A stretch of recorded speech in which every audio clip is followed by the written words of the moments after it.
Hi hello ನಮಸ್ಕಾರ ಸ್ನೇಹಿತರೆ.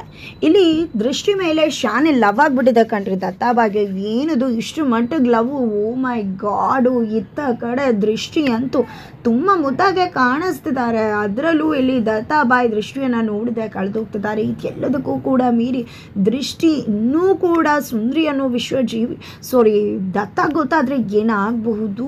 ಖಂಡಿತ ತನ್ನ ಹೆಂಡತಿ ಸೌಂದರ್ಯವತಿ ಅಂತ ಹೇಳಿ ಕಳೆದೋಗೋಕ್ಕಿಂತ ತನ್ನ ಹೆಂಡತಿ ತನಗೆ ಸತ್ಯ ಮುಚ್ಚಿಟ್ಲು ಅನ್ನೋ ಕೋಪನೇ ಜಾಸ್ತಿ ಆಗುತ್ತೆ.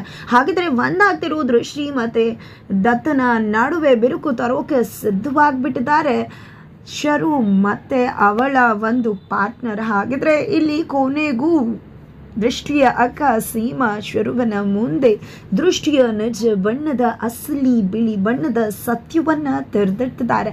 ಹಾಗಿದ್ರೆ ಏನಾಯಿತು, ಏನು ಕತೆ, ಇದು ಎಲ್ಲವನ್ನ ಕೂಡ ತಿಳ್ಕೋಬೇಕು ಅಂದರೆ ಈಗಲೇ ನಮ್ಮ ಈ ಚಾನಲ್ನ ಸಬ್ಸ್ಕ್ರೈಬ್ ಮಾಡಿ, ಹಾಗೆ ಒಂದು ವಿಡಿಯೋವನ್ನು ಪೂರ್ತಿಯಾಗಿ ನೋಡೋದನ್ನು ಯಾವುದೇ ಕಾರಣಕ್ಕೂ ಕೂಡ ಮರಿಬೇಡಿ. ಇಲ್ಲಿ ದತ್ತಾಬಾಯಿಗೆ ಯಾವಾಗ ಇಂಪನ ಬಂದು ದೃಷ್ಟಿ ನಿಜವಾಗ್ಲೂ ಒಳ್ಳೆ ಕೆಲಸ ಮಾಡಿದ್ಲು, ಅವತ್ತು ನಾನು ಮದುವೆ ಮನೆಯಿಂದ ಹೋಗೋದಕ್ಕೆ ಕಾರಣ ದೃಷ್ಟಿ ಇರಬಹುದು, ಬಟ್ ಅವಳು ನನ್ನನ್ನು ಕಳಿಸೋದಕ್ಕೆ ಕಾರಣ ನಿಮ್ಮ ಬದುಕು ಹಾಳಾಗಬಾರ್ದು ಅಂತ ನಾನು ಪ್ರೆಗ್ನೆಂಟ್ ಆಗಿದ್ದೆ, ನಾನು ನಿಮಗೆ ಸತ್ಯ ಹೇಳ್ತೀನಿ ಅಂತ ಹೇಳಿ ದೃಷ್ಟಿನ ನಂಬಿಸ್ಕೊಂಡು ಬಂದೆ.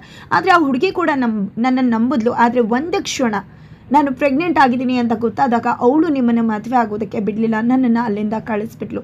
ನಿಜವಾಗ್ಲೂ ದೃಷ್ಟಿ ನಿಮ್ಮ ಬದುಕನ್ನು ಸೇವ್ ಮಾಡಿದ್ಲು ಅಂತ ಹೇಳಿ ಇಂಪನ ಹೇಳ್ತಿದ್ದಾಗೆ ನಿಜವಾಗ್ಲೂ ದತ್ತನಿಗೆ ಮೊದಲೇ ದೃಷ್ಟಿ ಬಗ್ಗೆ ಆಲ್ರೆಡಿ ಸಾಫ್ಟ್ ಕಾರ್ನರ್ ಇತ್ತು, ಪ್ರೀತಿ ಬೆಳೆದಿತ್ತು. ಅದರಲ್ಲೂ ಈ ವಿಷಯ ಗೊತ್ತಾಗ್ತಿದ್ದಾಗೆ ದೇವತೆ ಆಗಿಬಿಟ್ಲು ದೃಷ್ಟಿ ದತ್ತನ ಪಾಲಿಗೆ. ಇತ್ತ ಕಡೆ ಅಬ್ಬಕ್ಕ ಕೂಡ ಎಂಟ್ರಿ ಕೊಟ್ಟಿದ್ದಾರೆ. ಅಬ್ಬಕ್ಕ ಕೂಡ ದೃಷ್ಟಿಗೆ ನಿಮ್ಮ ಅಕ್ಕ ಸೀಮಾಳನ್ನು ಮೊದಲು ದತ್ತನ ಬದುಕಿಂದ ಹೊರಗಡೆ ಹಾಕು, ಆ ನಂತರ ಅಷ್ಟೇ ನಿನ್ನ ಸಂಸಾರ ಚೆನ್ನಾಗಿ ಹೋಗುತ್ತೆ ಅಂತ ಹೇಳಿದ್ದಾರೆ. ಕೊನೆಗೂ ತನ್ನ ಅಕ್ಕನ ದತ್ತನ ಮನಸ್ಸಲ್ಲಿ ಏನಿರ್ಬೋದು ಅಂತ ಹೇಳಿ ತುಂಬ ಗೊಂದಲದಲ್ಲಿದ್ಲು ದೃಷ್ಟಿ. ಆ ಆಪ್ಷನ್ನ ಕೂಡ ಕೊಟ್ಟಿದ್ಲು ದೃಷ್ಟಿ ದತ್ತನಿಗೆ. ಆಪ್ಷನ್ನ ಕೂಡ ಕೊಟ್ಟು ನನ್ನ ಅಕ್ಕನ್ನು ಆಯ್ಕೆ ಮಾಡ್ಕೊಳ್ಳಿ, ನಿಮ್ಮ ಆಯ್ಕೆ ಏನಿದ್ರೂ ನನಗೆ ಖುಷಿ ಸಿಗತ್ತೆ, ನಾನು ಖುಷಿಯಾಗೇ ಇರ್ತೀನಿ, ಖುಷಿಯಿಂದನೇ ಸ್ವೀಕರಿಸ್ತೀನಿ ಅಂತ ಹೇಳಿದ್ಲು. ಆದರೆ ಇಲ್ಲಿ ದತ್ತನ ಯಾವುದೇ ಒಂದು ಮೂಲೆಯಲ್ಲೂ ಕೂಡ ಸೀಮಾ ಇಲ್ಲ. ಬಟ್ ಇಲ್ಲಿ ಶರು ಅಂದ್ಕೊಂಡಿದ್ಲು ಸೀಮಾ ದತ್ತನ ಬದುಕಿಗೆ ಬಂದ ಮೇಲೆ ಖಂಡಿತ ದತ್ತ ದೃಷ್ಟಿಯನ್ನು ಬಿಟ್ಟು ಸೀಮಾ ಹಿಂದೆ ಹೋಗ್ತಾನೆ ಅಂತ. ಆದರೆ ಶರುವಿನ ಪ್ಲಾನ್ ತಲೆ ಕೆಳಗಡೆ ಆಗಿತ್ತು. ಹಾಗಾಗಿ ಇಲ್ಲಿ ಸೀಮಾ ದತ್ತನ ಮುಂದೆ ಬಂದರೂ ಕೂಡ ಸೀಮಾ ಹಿಂದೆ ಹೋಗದೆ ದತ್ತ ದೃಷ್ಟಿ ಹಿಂದೆ ಹೋಗಿದ್ರು. ನಿಜವಾಗ್ಲೂ ದತ್ತ ಅನ್ಕೊಂಡಿದ್ರು ಒಂದಲ್ಲ ಒಂದಿನ ಸೀಮಾ ಬಂದರೆ ಅವಳನ್ನು ಕ್ಷಮಿಸಿ ಅವಳ ಜೊತೆ ಜೀವನ ಮಾಡಬೇಕು ಅಂತ. ಆದರೆ ಈಗ ಸೀಮಾ ಎದುರುಗಡೆ ಬಂದರೂ ಕೂಡ ಇಲ್ಲಿ ದತ್ತನಿಗೆ ದೃಷ್ಟಿ ಬಿಟ್ಟು ಬೇರೆ ಯಾರೂ ಕೂಡ ಕಾಣಿಸ್ತಿಲ್ಲ. ಅವನ ಬದುಕು, ಅವನ ಜೀವನ ಎಲ್ಲವೂ ಕೂಡ ದೃಷ್ಟಿನೇ ಆಗಿದ್ದಾಳೆ. ಆ ಒಂದು ಸತ್ಯ ದೃಷ್ಟಿಗೂ ಕೂಡ ಅರ್ಥ ಆಗಿಬಿಟ್ಟಿದೆ. ಕೊನೆಗೂ ನನ್ನ ಗಂಡ, ನನ್ನ ದೊರೆ ನನ್ನನ್ನು ಆಯ್ಕೆ ಮಾಡಿಕೊಂಡಿದ್ದಾರೆ ಅಂತ ಗೊತ್ತಾಗ್ತಿದ್ದಾಗೆ ಖುಷಿಯಿಂದ ಕುಣಿದು ಕುಪ್ಪಳಿಸ್ತಾಳೆ, ಮನೆಗೆ ಹೋಗ್ತಾಳೆ. ಮತ್ತೆ ಇಲ್ಲಿ ದತ್ತ ಮತ್ತು ದೃಷ್ಟಿಯ ನಡುವೆ ಪ್ರೀತಿ ಚಿಗುರೊಡಿತದೆ. ಮೊದಲೇ ಪ್ರಾಣಕ್ಕಿಂತ ಹೆಚ್ಚಾಗಿ ಪ್ರೀತಿ ಮಾಡ್ತಿದ್ಲು ದೃಷ್ಟಿ. ಆದರೆ ಆ ಕಡೆ ದತ್ತನಿಂದ ಯಾವುದೇ ರೀತಿ ಪ್ರೀತಿ ಇರಲಿಲ್ಲ. ಆದರೆ ಇಷ್ಟು ದಿನ ಏನು ದೃಷ್ಟಿ ಬಯಸ್ತಿದ್ಲು ಆ ಒಂದು ಪ್ರೀತಿ ಇಲ್ಲಿ ದತ್ತನಿಂದ ದೃಷ್ಟಿಗೆ ಸಿಗ್ತದೆ.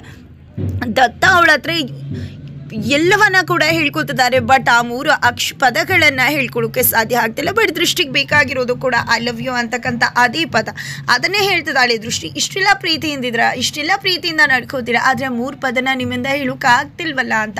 ಖಂಡಿತ ಹೇಳ್ತೀನಿ, ಯಾಕೆ ಹೇಳಲ್ಲ ನಾನು, ಖಂಡಿತ ನಾನು ರೊಮ್ಯಾಂಟಿಕ್ ಆಗಿದ್ದೀನಿ, ಐ ಲವ್ ಯು ಅಂದ ಕೂಡ ನಿನಗೆ ಹೇಳ್ತೀನಿ ಅಂತಿದ್ದಾರೆ. ಹೌದು ನಿಮ್ಗೆ ಹೇಳೋಕೆ ತಾಕತ್ತೇ ಇಲ್ಲ, ಅದು ಇದು ಅಂತ ಹೇಳ್ತಿದ್ದಾಳೆ. ಇಲ್ಲ ಹೇಳ್ತೀನಿ ಅಂತ ಹೇಳಿ ಯೋಚನೆ ಮಾಡಿದ್ದೆ. ಇದ್ದ ಕಡೆ ಸೈಲೆಂಟ್ನ ಕರೀತಾರೆ. ಹೇಗಾದರೂ ಮಾಡಿ ನಾನು ಆ 3 ಪದನ ಇವತ್ತು ಹೇಳಲೇಬೇಕು ದೃಷ್ಟಿಗೆ, ಏನು ಮಾಡಲಿ ಐಡಿಯಾ ಕೊಡುವ ಅಂದಾಗ ನೋಡಿ ದತ್ತಾಬಾಯಿ ಖಂಡಿತವಾಗ್ಲೂ ಕೂಡ ದೃಷ್ಟಿ ನಿಮಗಿಂತ ತುಂಬ ಚಿಕ್ಕವಳಿದ್ದಾಳೆ. ಇವತ್ತಿನ ಕಾಲದ ಹುಡುಗಿಯರಿಗೆ ಖಂಡಿತವಾಗ್ಲೂ ಪಾರ್ಟಿ ಪಬ್ ಇಷ್ಟ ಆಗುತ್ತೆ, ನೀವು ಕೂಡ ಅವಳನ್ನು ಕರ್ಕೊಂಡು ಹೋಗಿ ಖಂಡಿತವಾಗ್ಲೂ ಅಲ್ಲಿ ನಿಮ್ಮ ಮನಸ್ಸಿನ ಭಾವನೆಯನ್ನು ಹೇಳ್ಕೊಳ್ಳಿ ಅಂತ.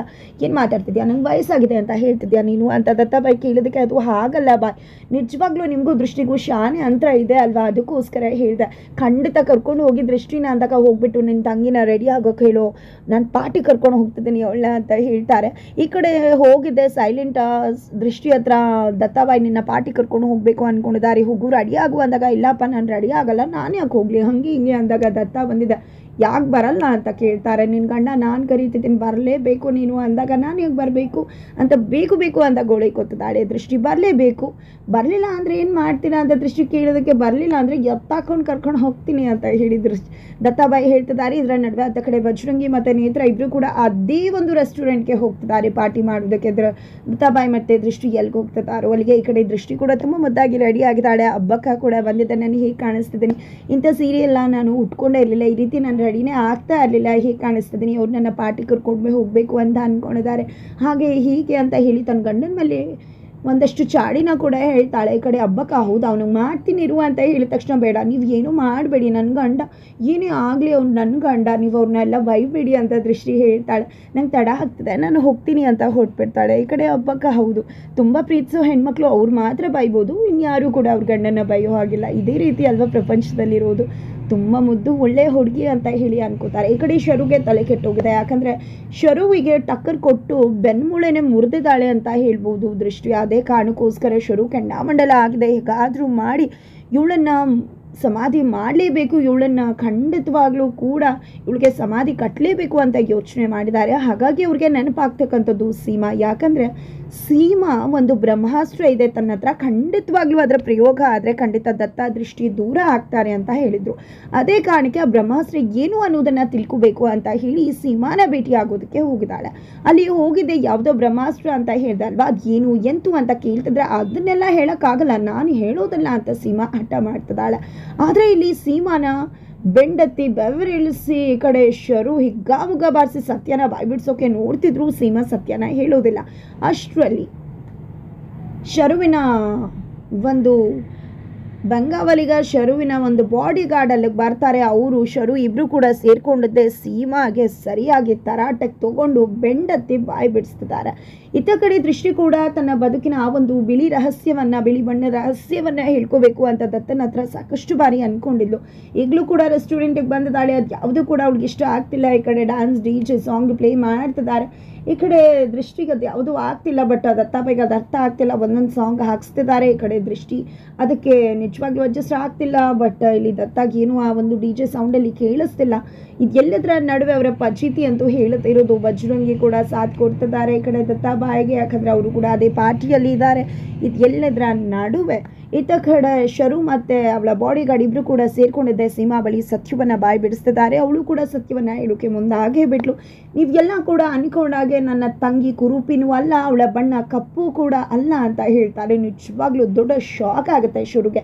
ಏನು ಹೇಳ್ತಿದ್ಯಾ ನೀನು ಅಂದಾಗ ಹೌದು ಅವಳು ಸೌಂದರ್ಯವತಿ ಸ್ಫುರದ್ರೂಪಿ, ಅವಳು ತುಂಬ ಬೆಳ್ಳಗಿದ್ದಾಳೆ. ಆದರೆ ನಮ್ಮಮ್ಮ ಅವಳಿಗೆ ಕಪ್ಪು ಬಣ್ಣ ಮಸಿ ಬಳಿದಿರೋದು.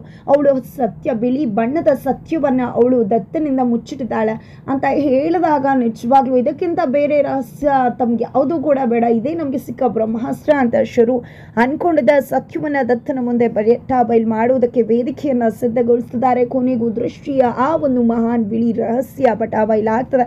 ಹಾಗಿದ್ರೆ ಏನಾಗ್ಬೋದು ಮುಂದೆ ತಿಳ್ಕೋಬೇಕು ಅಂದರೆ ಮುಂದಿನ ವಿಡಿಯೋಗೆ ವೇಟ್ ಮಾಡಿ.